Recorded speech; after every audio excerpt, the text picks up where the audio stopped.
સત્તાધારનો વિવાદ ગુજરાતમાં દિવસે ને દિવસે વધુ વકરી રહ્યો છે।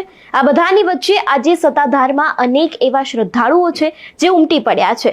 આજે એવું પણ માનવામાં આવે છે કે વિજય બાપુનો એક તરફ શક્તિ પ્રદર્શન છે અને બીજી બાજુ બીજના દર્શન કરવા પણ અનેક એવા શ્રદ્ધાળુઓ છે જે ત્યાં પહોંચ્યા છે। હવે આ જ વિષયને લઈને મોટા સવટ દ્વારા અનેક મોટા ખુલાસા કરવામાં આવ્યા છે। આજે તેના વિશે જ વાત કરીશું। નમસ્કાર, હું હંસિની અને તમે જોઈ રહ્યા છો નિર્ભય ન્યૂઝ। સત્તાધારમાં આજે વિજય બાપુનું એક મોટું શક્તિ પ્રદર્શન છે જેને લઈને અનેક એવા શ્રદ્ધાળુઓ છે જે આપા ગીગામાં વિશ્વાસ ધરાવે છે તે દરેક લોકો અત્યારે હાલ સત્તાધાર મંદિર પહોંચ્યા છે। એટલું જ નહીં, અનેક લોકોની એવી મોટી ભીડ છે તે પણ ત્યાં ઉમટી છે અને હવે આને જ લઈને મોટા સવટ છે તેમનો સૌથી મોટો ખુલાસો છે તે સામે આવ્યો છે।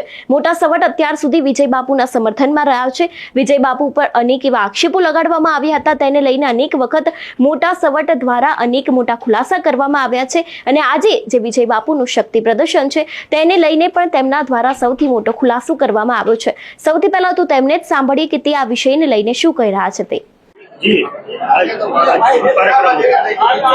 આજે 1 તારીખ છે 2025 સાલ આપણે સૌ આજે મનાવી રહ્યા છીએ, જ્યારે સૌપ્રથમ તો સમગ્ર દેશવાસીઓને નવા વર્ષની શુભકામનાઓ। આજે બીજનું જે મહત્વ સત્તાધારમાં હોય છે એ આપ સૌ જોઈ રહ્યા છો। આમ પરંપરાગત રીતે સત્તાધારમાં તો 12 બીજ ઉજવાય છે, પણ કેટલાક દિવસથી જે સત્તાધારની અંદર ઇરાદાપૂર્વકનો જે પ્રયાસ કરવામાં આવી રહ્યો છે અને આ બીજને એક અલગ રીતે જોવામાં આવી રહી છે, ત્યારે મારે એટલું જ કહેવાનું છે કે આ કોઈ શક્તિ પ્રદર્શન નથી, આ ભક્તિનું પ્રદર્શન છે અને આ તો સત્તાધારની પરંપરા છે। જો ખરેખર શક્તિ પ્રદર્શન કરવું હોય તો માત્ર ગેડ વિસ્તાર એક જ એવો છે કે જ્યાંથી 5 લાખ લોકો ભેગા થાય। આ કોઈ શક્તિ માટેનું આ પ્રદર્શન નથી, આ તો સ્વયંભૂ આવેલા સર્વ સમાજના લોકોનું પ્રદર્શન કે જે સંસ્થા પ્રત્યેની આસ્થા છે એ આપ સૌને બતાવે છે।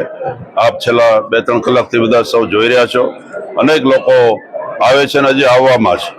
એટલા માટે સૌને મારી એક વિનંતી કે વર્તમાન સમયમાં જે કંઈ ચાલી રહ્યું છે એમાંથી સૌ પાછા વળી જાઓ, આપા ગીગાના દર્શને આવો અને આપ સૌ સાથે મળીને પૂજ્ય આપા ગીગાની જે ગાદી મંદિર છે, જે એમનું અહીંયા પીરાણું છે, એમને જેટલો અમારો હક છે એટલો જ આપ સૌનો હક છે। આપ સૌ પધારો। જય આપા ગીગા। આગામી દિવસોમાં સત્તાધાર તરફથી એવો કોઈ વિશેષ કાર્યક્રમ નથી। આજનો કાર્યક્રમ પણ સત્તાધાર તરફથી નથી, આ સ્વયંભૂ કાર્યક્રમ છે અને બીજનો કાર્યક્રમ છે એ તો પરંપરાગત રીતે હોય છે। ના, આવી કોઈ વાત છે નહીં। એ બારોબાર જે કેટલાક મીડિયા કર્મીઓ ચલાવતા હોય છે એ એમનો વિષય છે। સત્તાધાર તરફથી આવી કોઈ સંત સભા કે એવું કોઈ આગામી સમયમાં કોઈ આયોજન નથી અને આયોજન થશે ત્યારે તો આપ સૌને પહેલા ખ્યાલ આવશે। એટલું જ નહીં, ત્યાં જેટલા પણ ભક્તો પહોંચ્યા છે તે લોકો પણ અત્યારે હાલ આ વિષયને લઈને અનેક એવા ખુલાસા કરી રહ્યા છે। હવે ત્યાંના ભક્તોનું શું માનવું છે આ વિષયને લઈને અને જે અત્યારે સત્તાધાર છે તે લોકોનું શું માનવું છે તે પણ સાંભળીએ। જી, તમારું નામ? હું ઉર્વીબેન ભરતભાઈ ટાળ, મૂળ અમરેલી, પણ હમણાં અમે લોકો વાપી રહીએ છીએ અને આજે સત્તાધાર મુકામે જે આપણો ભવ્યાતિ ભવ્ય ધ્વજારોહણનો કાર્યક્રમ થયો છે તારીખ 1/1/2025 ના દિવસે, ત્યારે અમે અહીંયા આગળ હાજરી આપી છે અને આ સરસ મજાના ધાર્મિક કાર્યનું અમે લોકોએ લાભ લીધો છે અને આ આશીર્વાદ, આપા ગીગાના આશીર્વાદ, સર્વ સંતોના આશીર્વાદ આજે અમને અહીંયા આગળ મળ્યા છે, એની માટે અમે ધન્યતા અનુભવીએ છીએ। અચ્છા, ધ્વજારોહણ કરવાથી લોકોની અંદર ધર્મની અંદર આસ્થા કેટલી? હા, આપણા હિન્દુ સનાતન ધર્મ, આપણો ધર્મ આપણને ખબર છે કે આખા વિશ્વમાં સૌથી જૂનો ધર્મ છે અને એની અંદર એટલી બધી આપણે જે લઈ શકીએ જેની માટે કદાચ આપણો એક ભાવ આપણને ઓછો પડે, ઘણા ભાવો આપણે આ ધરતી ઉપર આવવા પડે ત્યારે આપણે આપણા હિન્દુ સનાતન ધર્મને સમજી શકીએ, ઓળખી શકીએ અને એનું રસપાન કરી શકીએ। તો આજે જે અહીંયા આગળ ધ્વજારોહણ કાર્યક્રમ કરવામાં આવ્યો છે એમાં ખૂબ મોટી સંખ્યામાં લોકો પધાર્યા છે। આપણે સૌ જાણીએ છીએ કે 31 અને 1 તારીખે બધા ન્યૂ યર ને આ બધું સેલિબ્રેટ કરતા હોઈએ છીએ, પણ આજે અહીંયા આગળ બીજ છે અને આ સરસ મજાનો સંયોગ થયો છે કે આપણે આજે અહીંયા આગળ આનો લાભ છે. ધ્વજારોહણ, આવા બધા સરસ મજાના ધાર્મિક કાર્યક્રમો જે ઉજવાય, જેનાથી લોકો સંગઠિત થાય, અલગ અલગ જ્ઞાતિના લોકો, અલગ અલગ ધર્મના લોકો, અલગ અલગ આપણે જે કહેવાય કે ઉંમરના લોકો, નાના બાળકોથી લઈને યુવાનોથી લઈને વૃદ્ધ લોકો સાથે આવે, તો આનાથી આપણું જે કહેવાય કે એક મનુષ્ય જાતિનું એક જે આપણે મૂળભૂત બધા જે કહીએ એ મજબૂત થાય છે.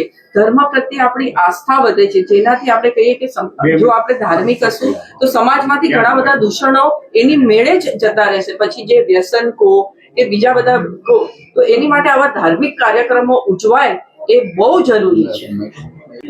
જય આપાગીગા. આજે સત્તાધાર ધામ ખાતે 1/1/2025 બુધવાર ધ્વજારોહણનો કાર્યક્રમ, એમાં ગુજરાત અને હિન્દુસ્તાનમાંથી તમામ સત્તાધાર સેવકગણ દ્વારા જે અહીંયા હાજરી આપવામાં આવી છે, જે ધ્વજારોહણના કાર્યક્રમમાં સાક્ષી બન્યા છે, એ તમામ સત્તાધારના સેવકગણને ખૂબ ખૂબ જય આપાગીગા. જય શામજી બાબુ.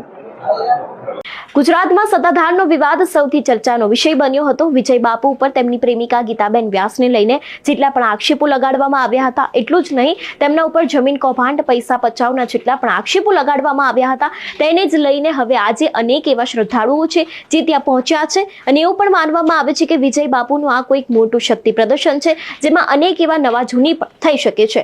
આ બધાની વચ્ચે અત્યાર સુધી મોટા સવડને આપણે સાંભળ્યા, જે પ્રમાણે તેમણે આ વિષયને લઈને ખુલાસો કર્યો છે. એટલું જ નહીં, ત્યાંના જેટલા ભક્તો છે તેમને પણ આ વિષયને લઈને ખુલાસો કર્યો છે.